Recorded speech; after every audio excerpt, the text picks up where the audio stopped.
มู่บ้านนี้แหละนะจากบ้านนี้แหละบ้านออนกลางนะก็อุปถากในการใส่บาตรตลอดนะไม่ขาดเลยนะก็อนุโมทนากับทุกคนทุกท่านด้วยนะบ้านอื่นก็มีนะเนาะบ้านวังคารก็เดี๋ยวนี้2 วันละอังคารกับศุกร์นะจริงบอกอังคารนี่เบาๆหน่อยก็ได้นะพระลูกประจุมแล้วไปนะทานที่ผ่านมาเขาใส่บาตรเยอะขึ้นนะสาธุอนุโมทนาแล้วแวกนี้เราก็เก็บหมดแล้วนะสหกรณ์1ก็ไปแล้วเนาะตำบลออนกลางนี่ไปหมดแล้วทุกบ้านแล้วไปบิณฑบาตหมดทุกบ้านละลุยไปสันกำแพงด้วยนะสันกำแพงก็เขตร้องบัวแดงนะไปกันไปเกือบครบแล้วมั้งร้องบัวแดงนะอาจจะมีบางสายนะที่ไม่ได้เข้าไปก่อนโฆษณาจากทุกคนทุกท่านนะที่ได้มีส่วนในการสนับสนุนนะถือว่าเป็นส่วนในการสนับสนุนงานของสำนักวิปัสสนาทางสายเอกงานในการเผยแพร่นะถ้าไม่มีโยมใส่บาตรนะพระก็ไม่มีข้าวกินนะ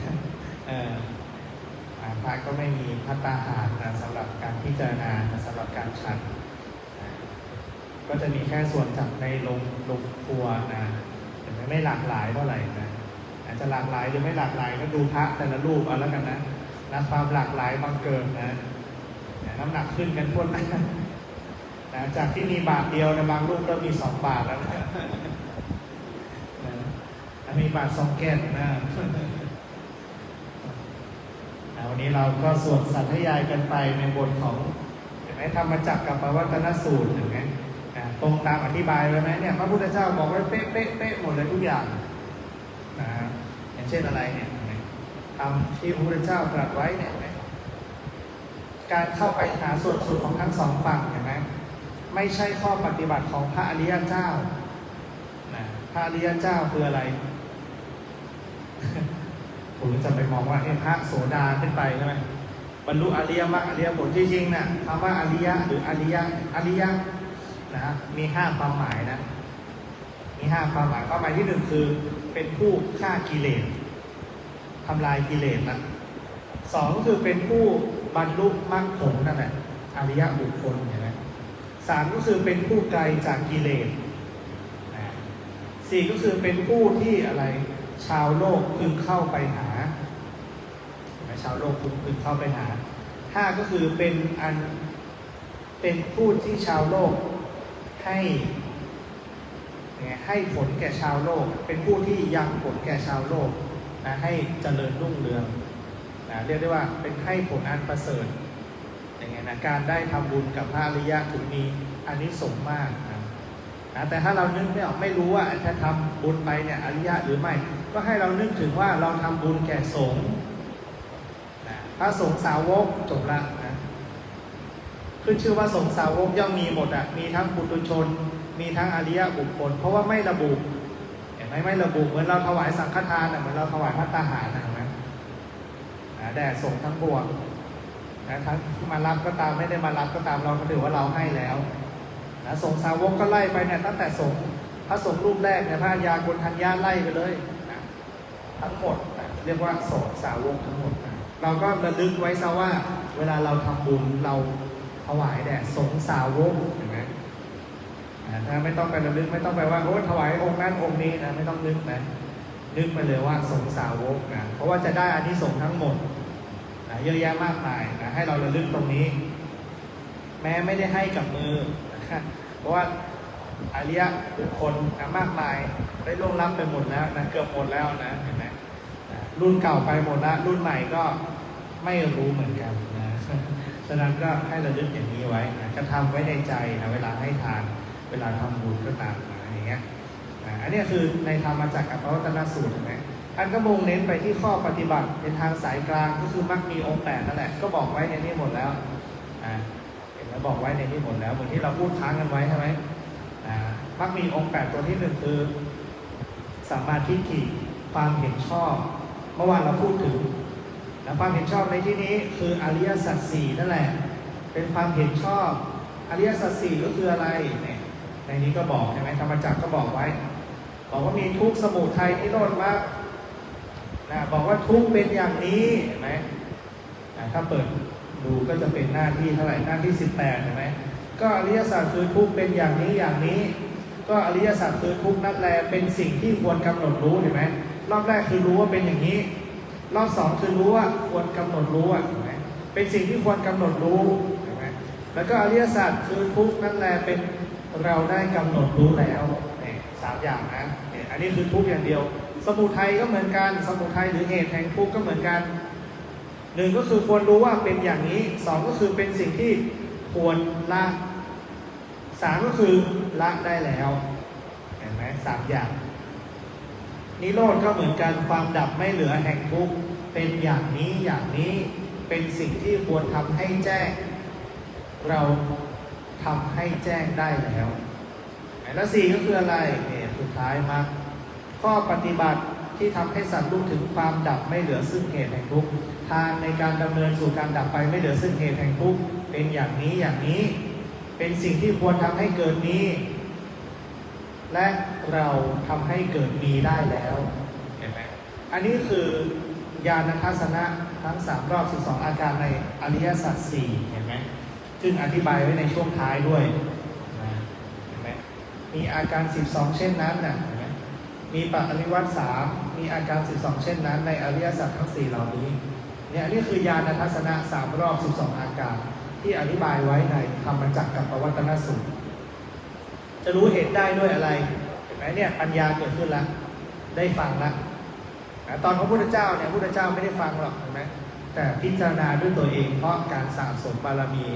เป็นพระพุทธเจ้าเห็นไหมฉะนั้นไม่มีใครสอนต้องรู้เองต้องตรัสรู้ได้ด้วยพระองค์เองนั่นแหละเนี่ยนี่เราก็ได้ละได้คอนเซ็ปต์ของอริยสัจ4และทุกข์สมุทัยนิโรธมรรคทีนี้เรามาดูในตัวสมุทัยนะต่อจากเมื่อวานเราพูดเรื่องทุกข์ไปแล้วทุกข์มีอยู่สองหมวดก็คืออะไรหมวดที่1ก็คือทุกข์โดยสภาพหรือทุกข์โดยสภาวะก็ได้แก่ชาติชรามรณะอันนี้คือทุกข์โดยสภาวะทุกข์ปกิณกะหรือทุกข์เรี่ยราดทุกข์ที่ตามมาทุกข์เรี่ยราดทุกข์เล็กๆน้อยๆได้แก่อะไรโศกะปริเทวะทุกขโทมนัสสะอุปายาสะก็คือความเศร้าโศกเสียใจความร่ำไรดับพันความไม่สบายกายความไม่สบายใจความคับแค้นใจความประสบกับสิ่งที่ไม่เป็นที่รักที่พอใจความพลาดพลาดจากสิ่งที่รักที่พอใจปรารถนาสิ่งใดไม่ได้สิ่งนั้นกลุ่มนี้เรียกว่าปกิณกะทุกข์นะหรือทุกข์เรี่ยราด ถ้าแปลเป็นไทยแปลว่าทุกข์เรี่ยราดแบบทุกข์เล็กๆน้อยๆที่มันหมุนเวียนเปลี่ยนกันเข้ามาเห็นไหมเป็นสภาพแล้วแต่ว่าทุกข์ที่มันเป็นสภาพเดิมเลยคืออะไรสภาวะทุกข์ก็คือชาติชรามรณะสภาวะนี้ต้องเป็นอย่างนี้เท่านั้นเห็นไหมต้องเป็นชาติชรามรณะคือเกิดเสื่อมและสลายเป็นอย่างเงี้ยเป็นอย่างอื่นไม่ได้ต้องเป็นในสภาพนี้เท่านั้นสมุทัยเหตุแห่งทุกข์อันนี้บอกไหมอะไรเป็นเหตุแห่งทุกข์ตัณหานี้ใดอันมีความเกิดอีกประกอบด้วยความกำหนัดด้วยอำนาจความเพลิดเพลินยิ่งนักในอารมณ์นั้นๆคือกามตัณหาหรือตัณหาในกามคุณ5ตัณหาที่เกิดจากตาหูจมูกลิ้นกายใจเพราะว่าตัณหาคือตัณหาที่เกิดจากความอยากมีอยากเป็นอยากได้อยากมีอยากเป็นเรียกว่าภวะตัณหาและอีกส่วนหนึ่งก็คือวิภวะตัณหาที่เกิดจากความไม่อยากได้ไม่อยากมีไม่อยากเป็นอันนี้ก็คือตัณหาเห็นไหมเนี่ยเหมือนที่เราเคยสวดกันไปในมหาสติปัฏฐานสูตรในหมวดของอริยสัจ4ตอนท้ายเลยแล้วถ้าเราดูดีๆเนี่ยตัณหาเห็นไหมเป็นเหตุให้เกิดทุกข์เห็นไหมล่ะเพราะตัณหาแล้วตามด้วยอะไรอุปทานเห็นไหมภพชาติชรามรณะโสกะปริเทวะเห็นไหมอันนี้คือเทียบจากอะไรหน้า12ปฏิจจสมุปบาทเห็นไหมเทียบจากปฏิจจสมุปบาทเห็นไหมทำมันไหลไปในทิศทางเดียวกันและไม่ได้ขัดแย้งกันเลยไหมเพราะตัณหาเป็นเหตุให้เกิดทุกข์เห็นไหมเหตุให้เกิดทุกข์เพราะมีความอยากเราจะมีความยึดเห็นไหมอุปทานในขันธ์ทั้ง5จึงเป็นทุกข์ไงอุปทานในขันธ์ทั้ง5เพราะมีความอยากมาก่อนจึงยึดพอยึดแล้วจึงเป็นทุกข์เพราะสิ่งที่ยึดนั้นมันไม่เที่ยงมันเป็นยังไงทนสภาพเดิมไม่ได้มันควบคุมไม่ได้สิ่งที่เรามีอุปทานสิ่งที่เราไปยึดอยู่นั้น มันมีลักษณะของความเป็นอนิจจังทุกขังอนัตตาเดี๋ยวถ้าเราไปเทียบดูในมหาสติปัฏฐานสูตรเห็นไหมมันจะมีลำดับไว้ให้เลยพระพุทธเจ้าตรัสไว้เป็นลำดับไว้ให้อย่างละเอียดถี่ถ้วนแล้วนะหน้าไหนเอ่ยครับ42เหรอ42ในมหาสติปัฏฐานสูตรเห็นไหมเนี่ยถ้าเราไล่เรียงดูนะมันจะเป็นไปตามลำดับอย่างนั้นเลยเห็นไหมเมื่อกี้เริ่มจากอะไรนะกามตัณหาใช่ไหมไม่อยู่ข้างหลังนะไม่ใช่หน้า42นี่อยู่หน้า65นู่นนะถ้าใครจะเปิดดูตามนะเห็นไหมที่ใดเป็นที่รักที่เจริญใจในโลกเห็นไหม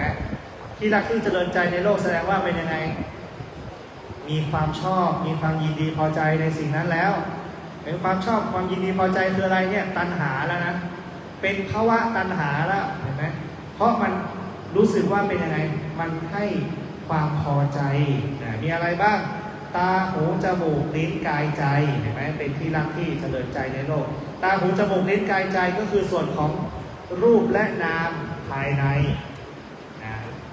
ภาษาพระเรื่องอายตนะภายในคือตาหูจมูกลิ้นกายใจในร่างกายเรานี่แหละถ้าไม่มีตาจะหลงในรูปไหมไม่หลงถ้าไม่มีหูจะหลงในเสียงไหมไม่หลงเห็นไหมถ้าไม่มีใจจะหลงในอารมณ์ต่างๆไหมไม่แต่บังเอิญว่าเป็นไงมีแล้วที่จะมีแล้วเราต้องมาเรียนรู้ว่าเนี่ยเรียนรู้จากสิ่งที่เรามีแล้วตาหูจมูกลิ้นกายใจตามันเห็นอะไรเห็นรูปแม้ฉะนั้นตาหูจมูกลิ้นกายใจก็เป็นที่ทำให้เกิดที่รักที่พอใจในโลกส่วนเดียวไหมไม่ใช่ต้องอาศัยคู่มันด้วยคู่มันคือตากับรูปหูกับเสียงจมูกกับกลิ่นลิ้นกับรสกายกับการสัมผัสจับต้องใจกับอารมณ์หรือธรรมารมณ์นั่นแหละก็คืออารมณ์ที่เกิดขึ้นในใจเรียกว่าอายตนะภายนอกรูปเสียงกลิ่นรสโผฏฐัพพะธรรมารมณ์นี่เรียกว่าอายตนะภายนอกเห็นไหมมีอายตนะภายในและอายตนะภายนอกแล้วเหมือนในปฏิจจ์ไหมปฏิจจ์ก็มีบอกเห็นไหมเมื่อมีอะไรศาลายตนะเป็นปัจจัยจึงมีผัสสะเห็นไหมแล้วผัสสะจะเกิดขึ้นศาลายตนะต้องครบขาดอะไรทีเนี้ยขาดวิญญาณเห็นไหมมีอายตนะภายในแล้วอายตนะภายนอกแล้วนะบวกด้วยวิญญาณคือตัวที่ไปรับรู้อารมณ์เห็นไหมวิญญาณคือตัวรับรู้อารมณ์เมื่อมี3องค์ประกอบนี้ภายใน1ภายนอก1และวิญญาณอีก1รวมกันจึงทำให้เกิดผัสสะเพราะอันนี้เป็นอะไรศาลายตนะเป็นปัจจัยทำให้เกิดผัสสะเห็นไหมเนี่ยก็เกิดจากนี้จักขุวิญญาณโสตวิญญาณใช่ไหมไล่เรียงไปแล้วเกิดอะไรจักขุสัมผัสเนี่ยอธิบายเพิ่มเติมให้เหมือนแม่ชีถามวันนั้นนะจักขุสัมผัสคือการรับรู้ทางตาการกระทบทางตาเรียกจักขุสัมผัสโสตสัมผัสก็การรับรู้หรือการกระทบทางหูอย่างเงี้ยแหละไล่ไปเลยคานะก็ทางจมูกชิวห้าสัมผัสก็คือทางลิ้นกายสัมผัสก็คือทางกายมโนสัมผัสก็คือทางใจเห็นไหมเกิดภาษาแล้วภาษาเป็นปัจจัยให้เกิดเวทนาเห็นไหมก็ต่อจากนั้นเลยจักขุสัมผัสเกิดอะไรต่อจักขุสัมผัสสัชชาเวทนาเห็นไหมจักขุสัมผัสจักขุสัมผัสเนี่ยการกระทบทางตาทำให้เกิดเห็นไหมสัชชาอันนี้สัธาตุเราไม่เกิดเวทนาแปลว่าการเกิดธาตุของการเกิดนะเห็นไหมการกระทบทางตาทำให้เกิดเวทนาก็คืออารมณ์การกระทบทางหูก็ทำให้เกิดเวทนาคืออารมณ์เหมือนกันแม้เวทนามีกี่อย่าง3อย่างสุขบ้างสุข1ทุกข์1ไม่ทุกข์ไม่สุขอีก1เห็นไหมฉะนั้นเมื่อตามองเห็นเกิดละ3อารมณ์แน่นอนไม่สุขก็ทุกข์ไม่ทุกข์ก็เฉยๆหูได้ยินต้องเกิดละไม่สุขก็ทุกข์ไม่ทุกข์ก็เฉยๆเห็นไหมโอ้คนชมเนี่ยเป็นสุขคนด่าเป็นทุกข์คนด่าคนอื่นเรื่องของเขาไม่ใช่เรื่องของเราเฉยๆเห็นไหมอย่างนี้เป็นต้นนะฮะแล้วอะไรต่อเวทนาตัวนี้เขาเรียกว่ารูปสัญญาทำให้เกิดรูปสัญญาก็คือความระลึกได้ในรูปความจำได้หมายรู้ที่เกิดจากรูปไง นะมันยังไปไม่ถึงตัณหานะแต่มันกำลังนึกได้แล้วว่าสิ่งเนี้ยรับรู้แล้วเป็นสุขสิ่งนี้รับรู้แล้วเป็นทุกข์เห็นไหมระลึกได้ว่าอะไรให้สุขกับเราอะไรให้ทุกข์กับเราอันเนี้ยเริ่มไปสู่อนุสัยละเริ่มไปสู่สัญญาละคือความจำได้หมายรู้ของแต่ละคนฉะนั้นอร่อยของแต่ละคนจึงไม่เหมือนกันไงเป็นไปตามสัญญาเห็นไหมลิ้นรับรสละเกิดเวทนาขึ้นคือรู้อารมณ์ละมีอารมณ์เกิดขึ้นจากรสชาติเปรี้ยวบ้างเค็มบ้างขมบ้างเห็นไหมคนชอบก็จะเป็นยังไงเนี่ยเราลึกได้ว่าเราชอบหวานความหวานนี่เราชอบบางคนเปรี้ยวก็เราชอบเปรี้ยวเห็นไหมแต่ถ้าไม่ชอบเห็นไหมก็จะปฏิเสธทันทีเห็นไหมอารมณ์ที่เป็นทุกข์ว่าไงเวทนานี้จะไม่ใช่สังขารเวทนาคืออารมณ์ที่เป็นกลางครับแต่เมื่อไหร่ก็ตามที่เราเอาอารมณ์เนี่ยเราชอบหวานใช่ไหมเนี่ยเริ่มเห็นความเป็นสุขละว่าได้รสหวานเป็นสุขแล้วเราเอาความสุขเนี่ยมาปรุงต่ออันนั้นถึงจะเป็นสังขารต่อไปแต่จริงๆมันรวมกันอยู่ในหมวดของอะไรหมวดของเขาเรียกว่าเจตสิกอารมณ์ที่ปรุงแต่งจิตเป็นอารมณ์ที่ปรุงแต่งจิตจะเป็นสังขารโดยรวมแต่ไม่ใช่สังขารในขันธ์ห้ามันอยู่ซ้อนกันอยู่นะพอเกิดสัญญาขึ้นเกิดความจำได้หมายรู้ขึ้นมีอะไรอีกรูปสัญเจตนาเจตนาอันเกิดจากสัญญาแห่งรูปเห็นไหมรูปสัญญาเจตนาก็แปลย้อนหลังนะบาลีก็แปลจากหลังมาหน้าเจตนาที่เกิดจากสัญญาในรูปเจตนาเริ่มแล้วเห็นไหมมีเจตนาแล้วแสดงว่าอยากแล้วเห็นไหมเนี่ยมันก็เลยไปที่ตัณหาเป็นตัวต่อไปเห็นไหมมีเจตนาละเจตนาบ่งบอกถึงความต้องการไงตัณหาจึงเกิดต่อไปก็เป็นอะไรรูปตัณหาเห็นไหมสัทธะตัณหาเนี่ยทางเสียงทางกลิ่นคันธะตัณหาคือทางกลิ่นรสตัณหาคือลิ้นอย่างเงี้ยนะมาจากเจตนาจึงทำให้เกิดตัณหาพอตัณหาแล้วเป็นยังไงต่อมีวิตกต่อสิ่งนั้นมีวิจารณ์ต่อสิ่งนั้นการวิตกวิจารณ์ต่อสิ่งเหล่านั้นทำให้เกิดเนี่ยคือที่ตั้งของวิญญาณที่ตั้งของวิญญาณก็คือภพชาติชรามรณะมันจึงเกิดไล่เรียงกันไปตามสายปฏิจจสมุปบาทเพราะอะไรมีวิตกวิจารณ์รู้ได้ไงเป็นวิตกวิจารณ์เพราะวิญญาณไม่ตั้งอยู่แล้วเห็นไหมมันจึงมีอาการเหล่านี้ตามขึ้นมาเนี่ยอันนี้คือสมุทัยหรือเหตุแห่งทุกข์เห็นไหมเกิดตามลำดับขั้นเลยนะตั้งแต่อะไรตามองเห็นรับรู้แล้วว่ามีการมองเห็นพอรับรู้เสร็จปุ๊บในการรับรู้นั้นเกิดอารมณ์ขึ้นมาอย่างหนึ่งเกิดเวทนาขึ้นมาแล้วสัญญาจำได้ว่าเวทนาอย่างนี้การรับรู้อย่างนี้เราพอใจเราไม่พอใจเกิดเป็นอะไรเจตนาปุ๊บก็เกิดเป็นตัณหาแล้วก็มีอุปทานภพชาติชรามรณะตามไปเรื่อยๆใช่ไหมมันจึงเป็นเหตุแห่งทุกข์มันจึงเป็นเหตุแห่งทุกข์ก็คือมีตัณหาเป็นประธานเห็นไหมมีตัณหาเป็นประธานฉะนั้นความทุกข์ขับเคลื่อนด้วยนี่แหละความอยากความอยากเกิดความอยากขึ้นก็เลยยึดใช่ไหมเนี่ยตอนนี้บางคนอาจจะนั่งเลยดึกแล้วนะง่วงแล้วอยากนอนแล้วนะไปกลับไปแต่ตอนนี้ยึดการนอนก่อนแต่พอไปถึงห้องไม่นอนแล้วใช่ไหมอย่างเงี้ยบางครั้งเราอยากแล้วมันยึดไปเลยมันจะเกิดต่อเนื่องกันเขาเรียกว่าสันตติสืบเนื่องกันไปเรื่อยๆนั่นคือการเชื่อมโยงกันไปเรื่อยๆแต่ในสายปฏิจจสมุปบาทเห็นไหมที่เราต้องมีสติคอยระลึกคอยรู้ให้ทันเหล่านี้เพราะอะไรเมื่อไหร่ก็ตามสติเกิดการรู้เท่าทันเกิดขึ้นมันจะตัดวงจรปฏิจจสมุปบาทเห็นไหมเหมือนที่บอกไว้ช่วงทีเซอร์นะช่วงก่อนทำวัดเห็นไหมรู้แบบสักแต่ว่าเห็นไหมพอสักแต่ว่ากระทบรู้สึกมีอารมณ์ไหมไม่รู้ไม่มีอารมณ์ยังเกิดไม่ทันว่าอะไรรู้ก่อนว่ามีการกระทบรู้ว่าผัสสะเกิดไม่ปรุงแต่งต่อละสติเกิดเมื่อไหร่การปรุงแต่งจะหายไปเพราะการปรุงแต่งเกิดจากความหลงเกิดจากอวิชชาคือความไม่รู้แต่พอสติเกิดว่านี่คือเห็นไหมนี่คือนั่นแสดงว่ารู้หรือยังรู้แล้วรู้จักแล้วเห็นแล้วอันนั้นคือรู้เกิดพอรู้เกิดไอ้ไม่รู้ก็ดับสงสัยไหมไม่สงสัยแล้วเพราะว่ารู้แล้วว่าคืออะไรเกิดขึ้นฉะนั้นเวลาเราเจริญสติปัฏฐานดึงให้เรารู้สิ่งที่เกิดขึ้นเฉพาะหน้าเห็นไหม ไหมอะไรก็ตามเกิดขึ้นเฉพาะหน้าเนี่ยให้รู้สิ่งนั้นนะเราไม่สามารถจะมาเฝ้ารอได้เมื่อไหร่ตัณหาจะเกิดแล้ว มันรอไม่ได้นะเราจะเฝ้าอยู่อย่างเดียวตัวอื่นมันไปไกลแล้วนะตัวอื่นมันไปไกลแล้วเคยเห็นไหมไอ้ที่มันเป็นเครื่องที่มันมีแท่งๆตกลงมาน่ะที่ต้องเอามือคว้าน่ะนะมันจะมีแท่งรอบตัวเงี้ยนึกออกไหมที่มันจะล่วงลงมานั่นแหละเราจะรอแท่งเดียวไหมแล้วปล่อยแท่งอื่นมันตกไปอย่างเงี้ยหรอไหมไม่ได้คะแนนแล้วอย่างเงี้ยใช่ไหมล่ะเหมือนเวลาใครไปสอบใบขับขี่เห็นไหมไปสอบไหมสอบเหยียบเบรกหรือเปล่าเห็นไหมต้องเหยียบคันเร่งก่อนใช่ไหมพอเห็นไฟแดงปุ๊บต้องเปลี่ยนเท้ามาเหยียบเบรกถูกไหมถ้าเหยียบช้าเป็นไงสอบไม่ผ่านนะใช่ไหมแต่ก่อนนี้แต่เดิมที่เขาเป็นไอ้ไฟแล้วก็มือปัดแต่เดี๋ยวนี้เป็นเหยียบเบรกแล้วไม่รู้เดี๋ยวนี้เป็นยังไงบ้างไปดูเราอย่างนั้นน่ะยังเป็นเหมือนเดิมอยู่ด้วยครับ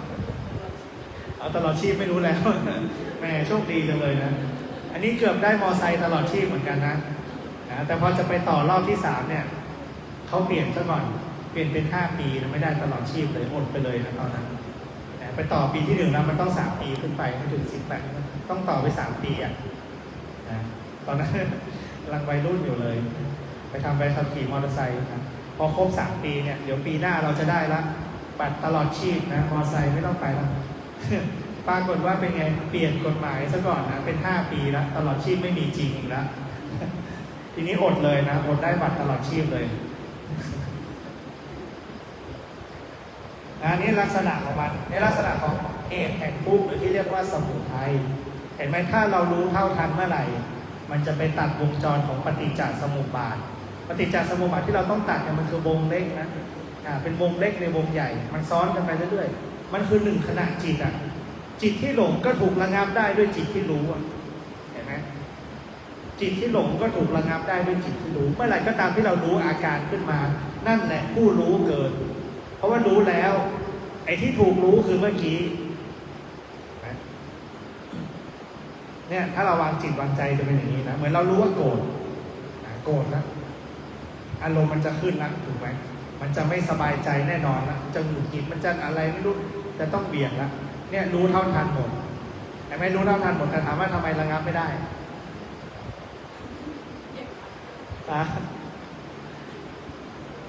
จริงๆสิ่งที่ทำให้เราโกรธมันดับไปแล้ว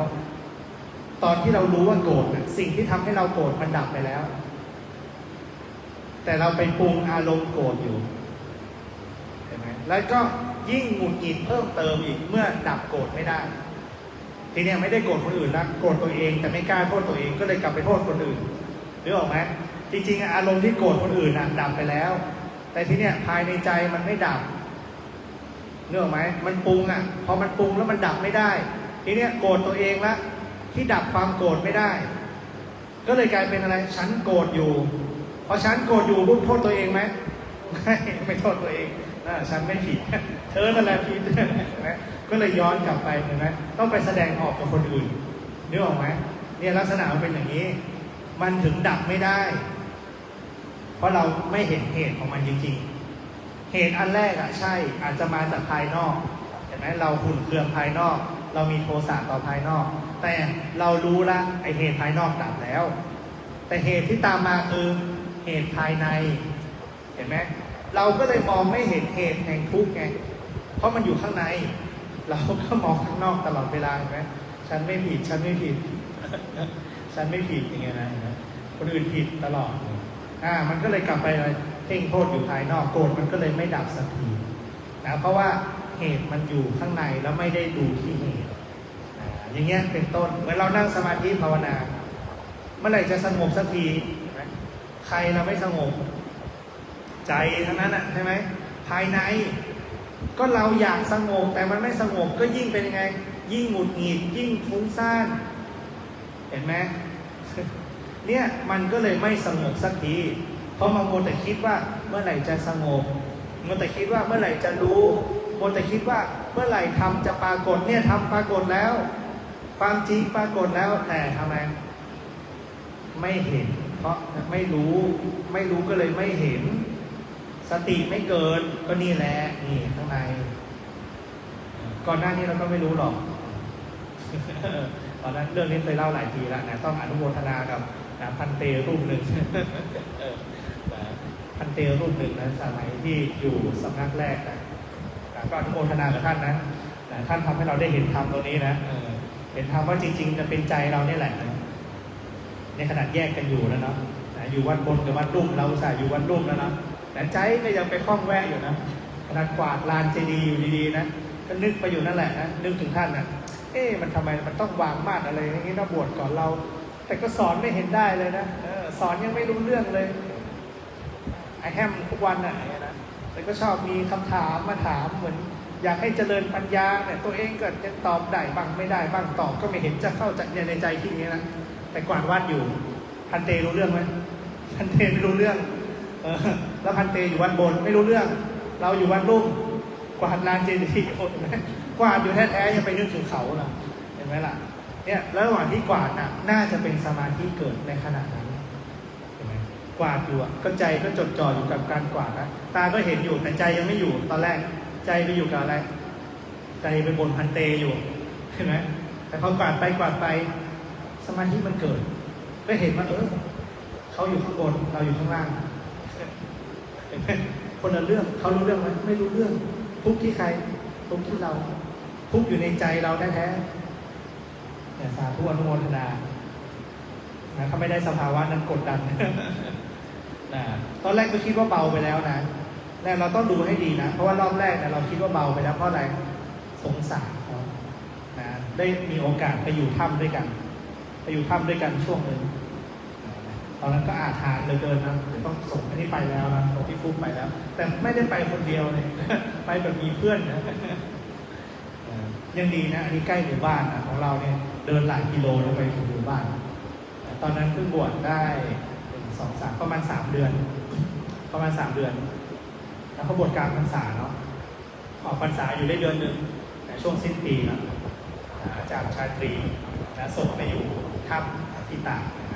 ก็ไปเห็นนั่นแหละตอนนั้นไปส่งหลายๆรูปนะไปส่งหลวงพี่บิ๊กก่อนตอนนี้เป็นหนามแล้วนะอันนั้นอยู่เดียวเลยนะไปอยู่ถ้ำขึ้นเขาไปก็เดินขึ้นไปส่งนั่นแหละเดินตามขึ้นไปเนี่ยพันเตนั่นแหละนะพันเตเดินนำหน้าเราเดินตามหลังนะพันเตก็ถือไม้ของเขานะค่อยๆเดินขึ้นไปเหนื่อยว่าเดินช้าหน่อยนะอายุเยอะแล้วด้วยแล้วก็สุขภาพร่างกายไม่ค่อยดีขาไม่ค่อยดีนะเคยขาหักมาก่อนอย่างนี้นะก็ท่านก็เดินนำหน้าไปแล้วเราก็เดินตามก็ไม่ได้อะไรตอนนั้นก็ยังไม่ได้อะไรนะก็ตอนนั้นก็ยังเป็นช่วงปฏิฆาอยู่นั่นแหละมีปฏิฆาก็ไม่ถูกใจกันหน่อยนะเพราะว่าท่านชอบแฮมเยอะเกินไปหน่อย ติดไมค์ปุ๊บ อะไรก็ไม่รู้นะแล้วก็ชอบฮึ่มตลอดเวลานะแล้วก็จะเป็นคนที่แบบว่ายังไงยืดยาดหน่อยนะลีลาหน่อย ตอนนั้นท่านก็เดินนำหน้าไปแล้วทีเนี้ยท่านไม่เคยไปตรวจนะเวลาท่านเป็นโรคอะไร เวลาไม่ตรวจไม่เป็นนะเนาะ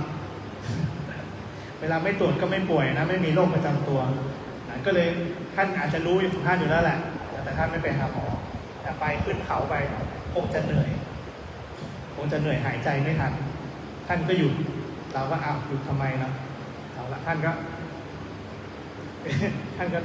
ควานละท่านก็ควานหายเอามือจับอย่างเงี้ยเอาว่าหลวงพี่เป็นอะไรผมไม่ไหวละท่านก็พูดอย่างเงี้ยนะผมไม่ไหวละเอาไม่ไหวก็นั่งก่อนหลวงพี่นั่งก่อนอะไรเงี้ยเราก็บอกนะนั่งก่อนไม่ไหวละจอดับละมันก็หงายเลยนะล้มเลยแต่ดีนะมันเป็นเนินไม่ชันเท่าไหร่นะก็ล้มบนหญ้าอยู่นะหญ้าเยอะนะก็ล้มไปเราก็หลวงพี่ล้มไปแล้วอย่างเงี้ยนะเราก็ทีนี้จับตาประคองขึ้นท่านก็บอกว่าโอ้ไม่ไหวละมืดละจอดับไปแล้วตานี่อาจจะมองไม่เห็นแล้วนะอาจจะหน้ามืดไปเลยท่านก็ล้มทีนี้ล้มไปแล้วก็พยุงกันขึ้นมานอนได้สักแป๊บหนึ่งนะแล้วก็ลุกขึ้นมานั่งหลวงพี่ไม่ไหวหลวงพี่นั่งอยู่ตรงนี้แล้วก็เราก็ตามโยมกันเข้ามาโยมที่เดินนำหน้าก็ตะโกนเรียกกันให้กลับมาดูหน่อยนะเราก็ไม่เห็นสภาพท่านเป็นอย่างนั้นแหละเราก็โอ้ยสงสารเนาะอายุก็เยอะเนาะยังมาเป็นโรคอีกเนาะมาล้มตึงให้เราได้เห็นต่อหน้าต่อตาอย่างนี้นะคนอื่นเขาไปไกลกันหมดแล้วไง เราก็ไม่เห็นช็อตนั้นเราก็เลยก็เลยมีความแบบสงสารแกเนาะในความเจ็บความป่วยและความไม่เที่ยงของสังขารอย่างเงี้ยนะ ก็คิดว่าวางใจแล้วเบาๆก็เลยช่างมันเถอะนะแล้วช่างมันเถอะก็อยู่ด้วยกันพวกนั้นประมาณอยู่ที่ถ้ำบริเวณเดียวกันนะแต่อยู่คนละมุมแต่ตอนไปถ้ำยังไม่เข็ดนะแกชวนเราเดินขึ้นไปบนถ้ำมีอยู่เลยนะแล้วลงมากเลยนะลงยังไม่พอเดินขึ้นไปแกเดินนำหน้านะปัดนู่นปัดนี่แต่พอเดินขากลับเนี่ยเราเดินมาก่อนแกก็กำลังปัดเลย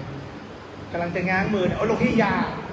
ลังแตนอยู่ข้างหน้าเลยจะปัดเลยนะเราเนี่ยน่าจะซวยเลยนะถ้าปัดโดนลังแตนนี่แน่นอนหลวงพี่จะพึ่งเนี่ยหลวงนี่เอามือขวางเลยนะถ้าฟาดนี่ก็คือฟาดโดนแขนเรานะดีกว่ามันโดนลังแตนลังต่อเนี่ยก็เป็นอย่างเงี้ยก็ไปอยู่ตรงนั้นประมาณ3 อาทิตย์ก็กลับมาเหมือนเดิมนั่นแหละตอนแรกก็ไม่ได้อะไรแต่พอมาเจอช่วงนั้นทำวัดเช้าช่วงฉันเพล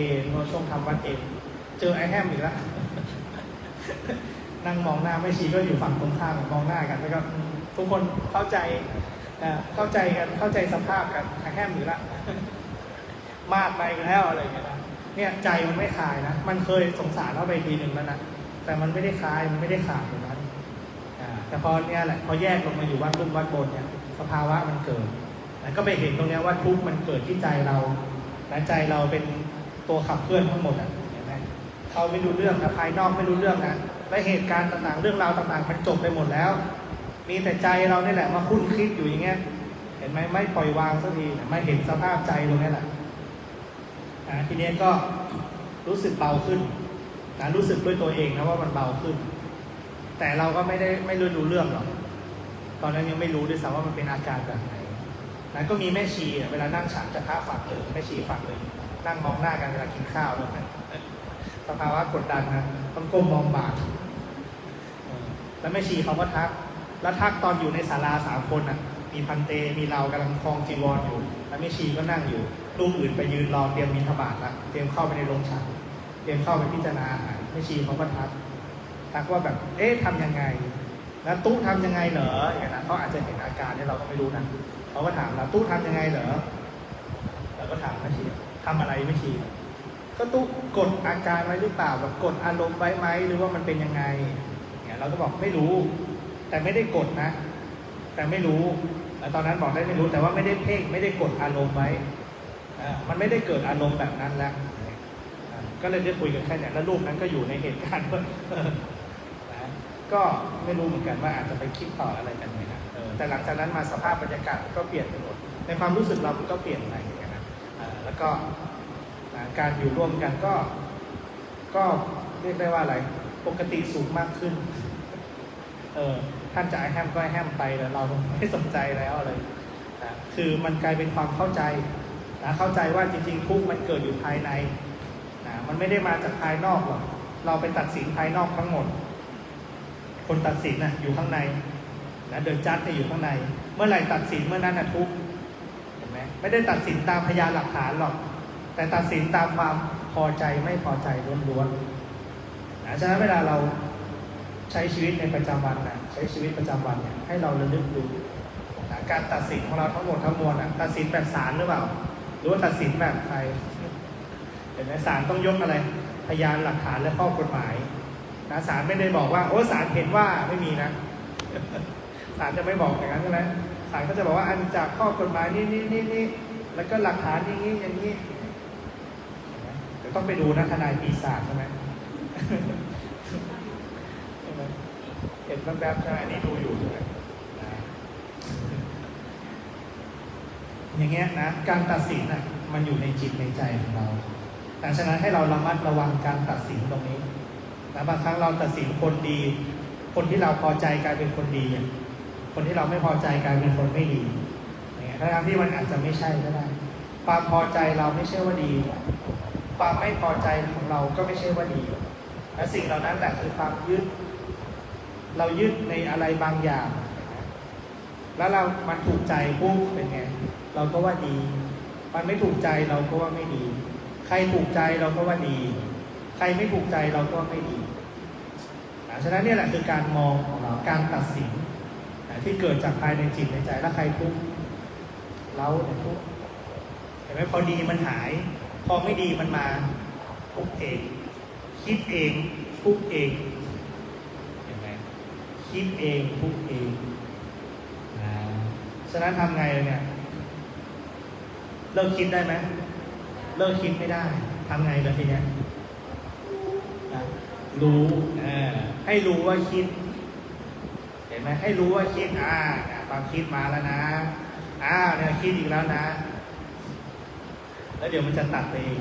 นะต้องฝึกบ่อยๆฝึกบ่อยๆให้สติมันเกิดบ่อยๆให้รู้ทันความคิดบ่อยๆเพราะเมื่อไหร่คิดปุ๊บเดี๋ยวมันจะปรุงไปเรื่อยๆนะมันจะปรุงไปเรื่อยๆถ้าเรายังไม่รู้ทันภาษาเนี่ยนะ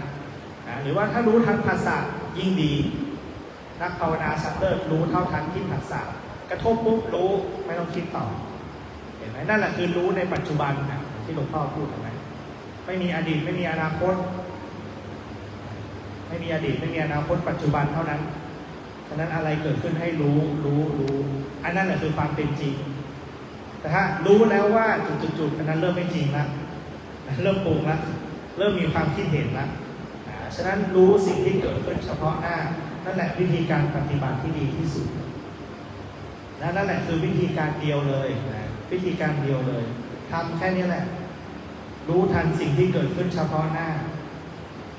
รู้ทันสิ่งที่เกิดขึ้นเฉพาะหน้ารู้ไปเรื่อยๆรู้ไปเรื่อยๆรู้ไปเรื่อยๆแล้วเดี๋ยวจะเห็นความละเอียดคือยังไงรู้แล้วมันดับนี่รู้แล้วมันดับนี่เริ่มเห็นไตรลักษณ์แล้วเห็นไหมเริ่มเห็นความเป็นอนิจจังของสิ่งที่ถูกรู้แล้วรู้ก็ไม่เที่ยงเห็นไหมมันจะเห็นไปเองมันจะค่อยๆละเอียดไปเองเราไม่ต้องไปวิ่งหาความละเอียดหรอกมันก็ต้องมาจากการสังเกตบ่อยๆสังเกตบ่อยๆรู้บ่อยๆเหมือนถ้าคนทำอยู่ราชการใช่ไหมเวลาตัวหนังสือผิดจะรู้ไวเพราะว่าเห็นเยอะเห็นฟอร์มเยอะอย่างเงี้ยนะอย่างเงี้ยเป็นต้นเหมือนอาจารย์มหาลัยพิมพ์ผิดวรรคผิดเนี่ยทันทีเลยแต่เพราะอะไรอ่านวิจัยเยอะเห็นไหมอ่านเปเปอร์เยอะตรงไหนพิมพ์ผิดตรงไหนวรรคผิดเยื้องหน้าไม่ตรงอะไรอย่างเงี้ยจะเห็นไวเพราะเกิดจากความเชี่ยวชาญเหมือนกันถ้าเราฝึกสติเห็นไหมฝึกระลึกฝึกรู้ตัวจนเชี่ยวชาญมันก็รู้ได้ไวขึ้น